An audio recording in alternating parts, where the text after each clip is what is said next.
திருஷ்டியை போக்கி பணவரவை அதிகப்படுத்தும் தெய்வீக சக்தி வாய்ந்த சாம்பிராணி பொடி வீட்டில் எப்படி செய்யலாங்கிறத நான் லாங் வீடியோவில் கொடுத்துருக்கேன். இந்த வீடியோவில் எப்படி செய்யலான்னு காமிக்கிறேன் வாங்க.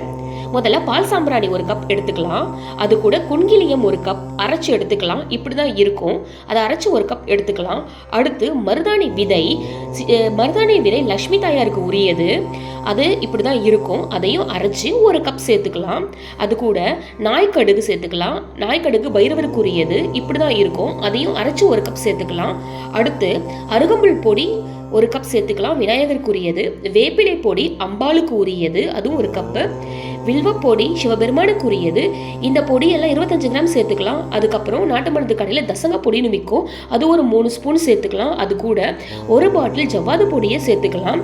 இதெல்லாம் கலந்து விட்டுட்டு வெண்கடுகை அப்படியே ஒரு கைப்பிடி அளவுக்கு போட்டுட்டு கலந்துக்கலாம். வெண்கடுகு வெடிக்கும் போது திருஷ்டியெல்லாம் போக்கும். ரொம்ப நல்லது, பாசிட்டிவ் வைபை தரும்.